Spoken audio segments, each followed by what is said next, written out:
Hi guys, it's Mango and welcome back to my channel. In today's video, we're going to be watching Peter Jackson receiving his honorary Palme d'Or award at this year's Cannes Film Festival. Now, I haven't watched this, so it's going to be very exciting to see how they present it and the speeches and the lovely moments from the festival. So let's get started. D'honneur à Sir Peter Jackson, merci d'accueillir celui qui a tourné plus de 9 heures de film avec lui, l'acteur et producteur Elijah Wood. Elijah Wood was a great choice to present this award to Peter Jackson.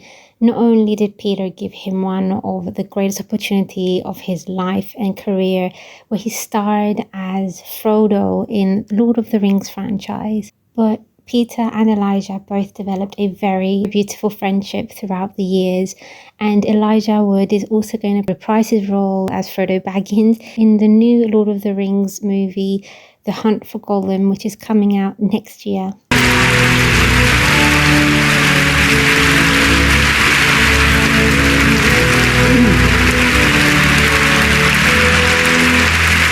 Good evening, bonsoir, and tena katoa. I was 18 years old when I first met Peter Jackson. He had come to Los Angeles with Fran Walsh to audition actors for an ambitious new project. They had seen a VHS tape I'd made with friends in the woods of Griffith Park, and now they wanted to meet the young man who had sent it.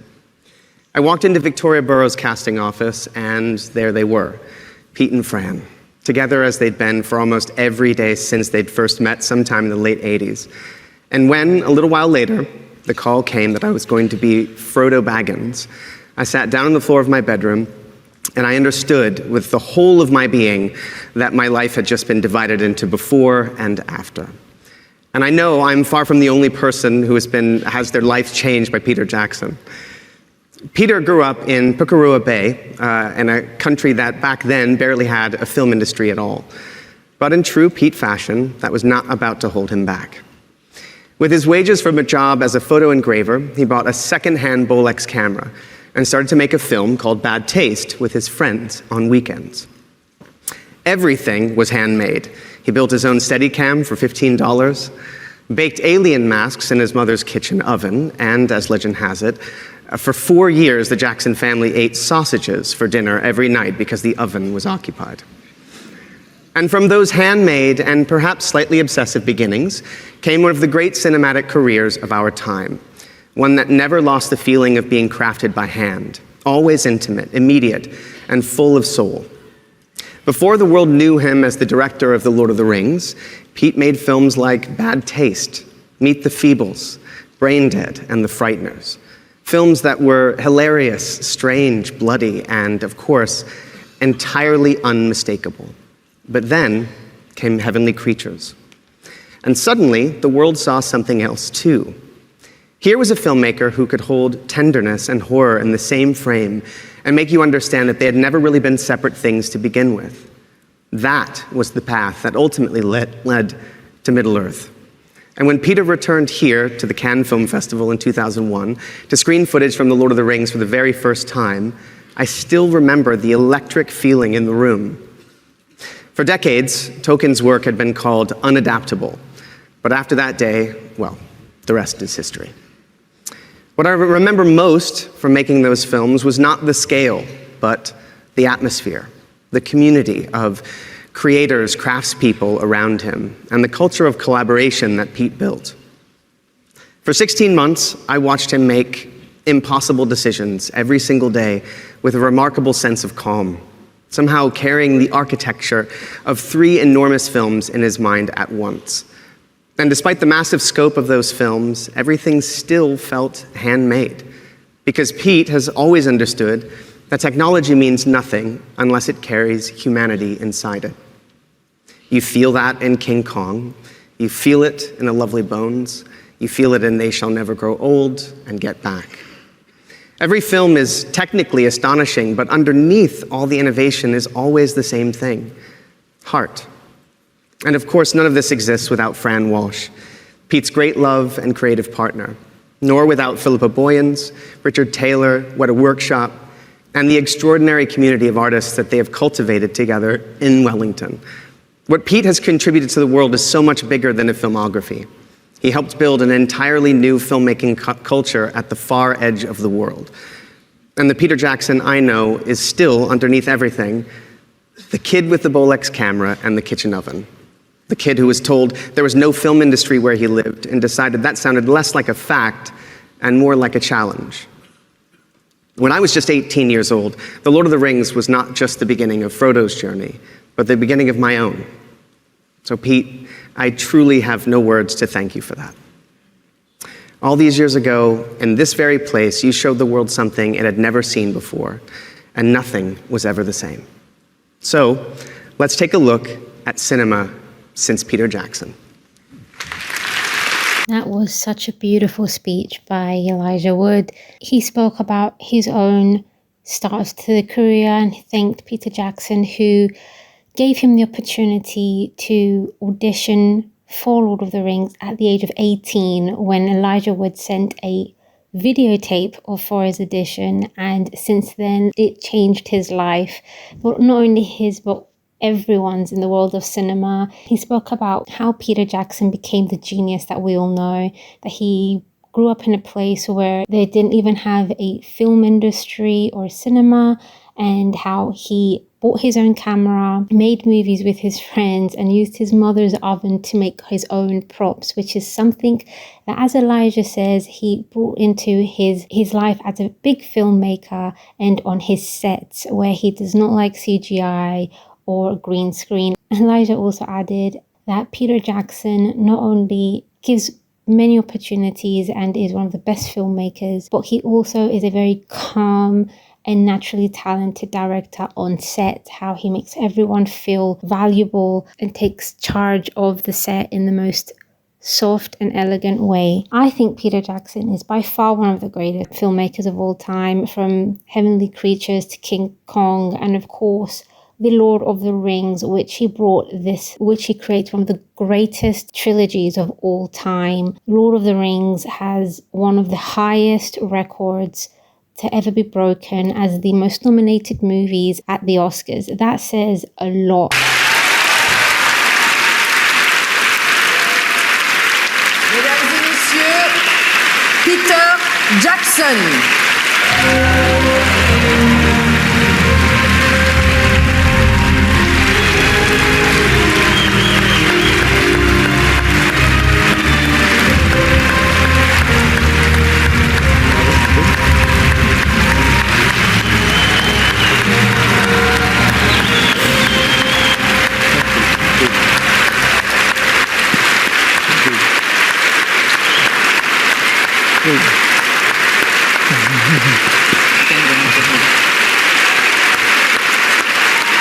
It is my profound honor. Oh, Pete.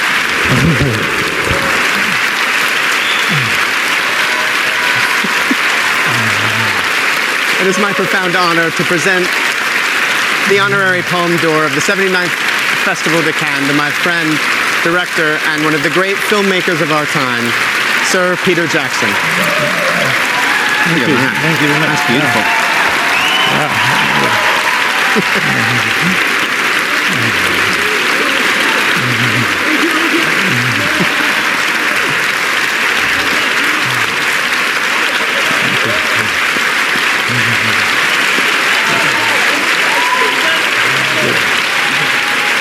Thank you.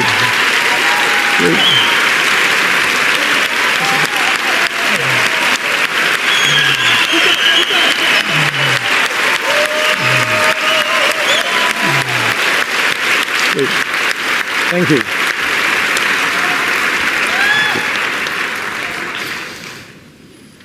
So, Elijah, how long have we known each other? 27 years? 27 years. Yeah. I'm so glad that you've finally grown a little bit of facial hair. I mean, I know that for decades you've been trying. It's true. And it's really kind of cool. It's the Clark Gable look. It's, Thank you. If somebody does a remake of Gone with the Wind, Rhett Butler could be your role. It's great. So thank you for the Cannes Film Festival for this very unexpected and miraculous award, I would say, because the Palme d'Or is something I never ever thought I would win, ever, because I don't make Palme d'Or sort of films, so, you know. So this is an absolute stunning surprise, and an incredible honour. I've only been to Cannes twice before, but the 2 times that I've come have been absolutely milestones in my career. As Elijah said, I made this movie, Bad Taste. I was a photo engraver, and I made it during the weekends over 4 years. And then, when it was finished, the film commission, the New Zealand Film Commission, brought it here to sell, and I came along. So from a photo engraver in New Zealand to Cannes in one step was kind of an absolute mind-blowing thing. Now, if Bad Taste hadn't sold in the marketplace particularly well, I would have gone back to New Zealand and back to my photo engraving job. But fortunately, thanks to the wonderful marketplace here at the time, it sold really well. I think it sold to 50 countries. So I left New Zealand as a photo engraver, and I went home as a filmmaker. And that was the absolute thing that started my career. And then the second time I came, so the Bad Taste was like 38 years ago. And the second time was 25 years ago, when we had shot Lord of the Rings over like 3 years, 2.5 or 3 years. And we shot all 3 films at the same time. And the press was sort of weird because it was a strange time, because Warner's was being sold. Just what goes round comes round. Warner's was being sold at the time, and so all the press was sort of talking about this great folly. What happens if the first film fails? What are they going to do with films number 2 and 3? Because they're already made. Really, you know, it was a huge gamble on Uline's behalf, but all the media was talking about the failure, that the gamble was going to fail. So the first film, Fellowship of the Ring, was going to come out in December 2001. And so we just finished shooting in December 2000. So we had a year of post-production to do. And very early in that year, about February, Bob Shea decides that he wants to have 20 minutes of finished a film to screen here at Cannes, because he wants to change the press's sort of negative stories that were going out. And the only way to do that was to screen a bigger chunk of the film, and he wanted to change that well before the film was due to come out. Bob Shea rolled the dice, and so we had to quickly finish 20 minutes of film really fast, do all the effects, compose a score. And so we bought that 20 minutes here in 2001 in May, and the result was great. We did some press in a castle up on the hill, didn't we? I mean, God knows it must have been expensive to hire that. But anyway, they hired the castle. There was a party there. And you know, Bob's great gamble really changed the perception of the film. So, you know, and for me, obviously, you know, it was for me a life-changing thing. So by the time that the film came out in December, there was a sort of an anticipation that wouldn't have happened if it hadn't been for Cannes. So those 2 trips to Cannes that I've made over the years have been absolutely groundbreaking for me, and I think this is the third one, which is going to be equally a equal milestone.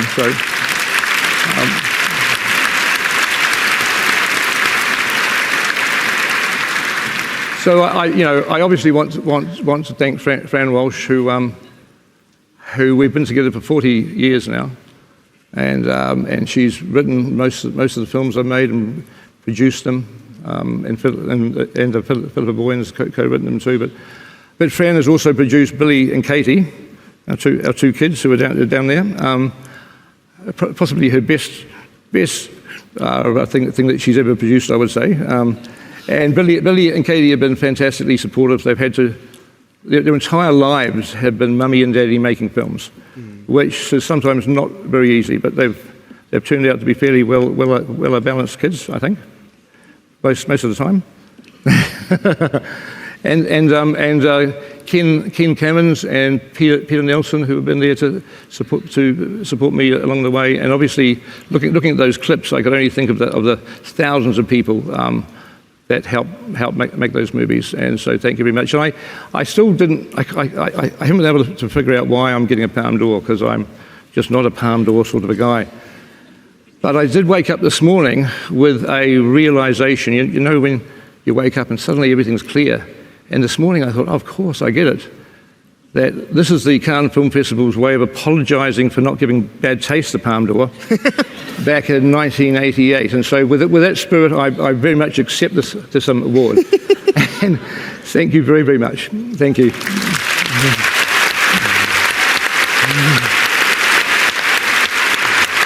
What a beautiful speech by Peter Jackson. It was funny. He reminisced about...